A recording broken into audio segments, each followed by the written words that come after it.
Começa agora. Descobrindo a Revista Espírita. Os fatos, os fenômenos, as análises que auxiliaram Allan Kardec a consolidar os alicerces do Espiritismo. Descobrindo a Revista Espírita. Pesquisa e apresentação, Luiz Armando de Freitas Ferreira.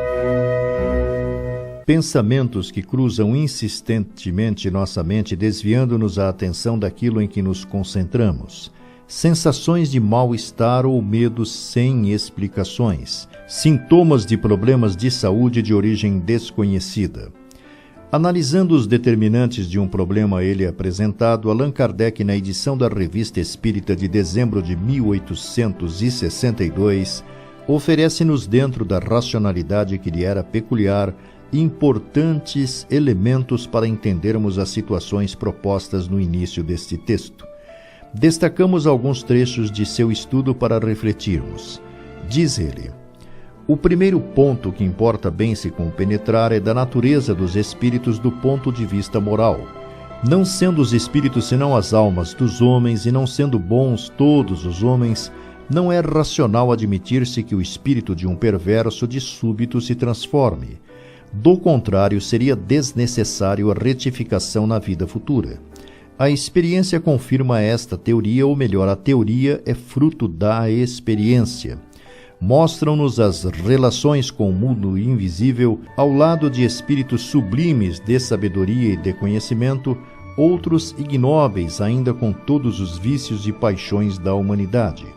Após a morte, a alma de um homem de bem será um bom espírito. Reencarnado, um bom espírito será um homem de bem. Pela mesma razão, ao morrer, um homem perverso será um espírito perverso no mundo invisível.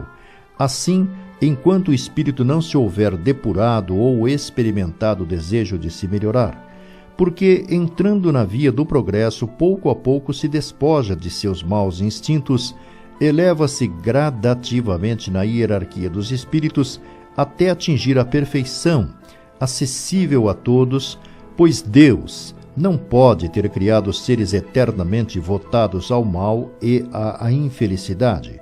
Assim, os mundos visível e invisível se penetram e alternam incessantemente.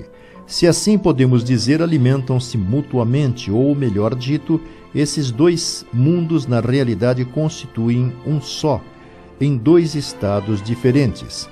Sendo a Terra um mundo inferior, isto é, pouco adiantado, resulta que a imensa maioria dos espíritos que a povoam, tanto no estado de desencarnados quanto encarnados, deve compor-se de espíritos imperfeitos que fazem mais mal que bem.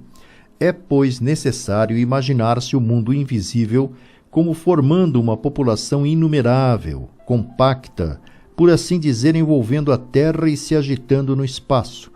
É uma espécie de atmosfera moral, da qual os espíritos encarnados ocupam a parte inferior. Assim como o ar das partes baixas da atmosfera é pesado e malsão, esse ar moral é também malsão, porque corrompido pelas emanações dos espíritos impuros. Para resistir a isso são necessários temperamentos morais dotados de grande vigor. Servindo-se do Livro dos Espíritos, explica: há no homem três coisas: a alma ou espírito, princípio inteligente; o corpo, envoltório material; o perispírito, envoltório fluídico semimaterial, servindo de laço entre o espírito e o corpo. Por sua natureza fluídica, essencialmente móvel e elástica, se assim se pode dizer, como agente direto do espírito, o perispírito é posto em ação e projeta raios pela vontade do espírito. Por eles transmite o pensamento, porque de certa forma está animado pelo pensamento do espírito. Sendo o perispírito laço que une o espírito ao corpo, é por seu intermédio que o espírito transmite aos órgãos não a vida vegetativa, mas os movimentos que exprimem sua vontade. É também por seu intermédio que as sensações do corpo são transmitidas ao espírito. Suponhamos agora duas pessoas próximas, cada qual envolvida por sua atmosfera espiritual. Esses fluidos põem-se em contato e se penetram. Se de natureza antipática, repelem-se e os indivíduos sentirão uma espécie de mal-estar sem se darem conta. Se, ao contrário, forem movidos por sentimentos de benevolência, terão um pensamento de benevolência que atrai. Se um espírito quiser agir sobre uma pessoa, dela se aproxima, envolve-a com seu perispírito como num manto. Os fluidos se penetram, os dois pensamentos e as duas vontades se confundem. Se o espírito for bom, sua ação será benéfica e só fará boas coisas. Se for perverso e mau, o constrange até paralisar sua vontade e razão que abafa com seus fluidos.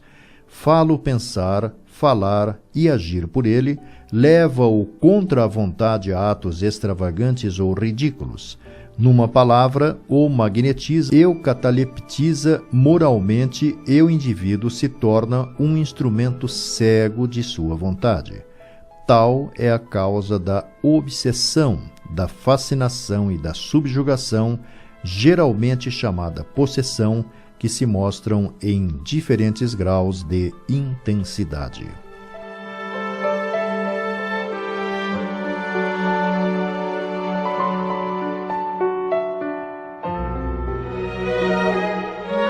Você ouviu Descobrindo a Revista Espírita. Pesquisa e apresentação, Luiz Armando de Freitas Ferreira.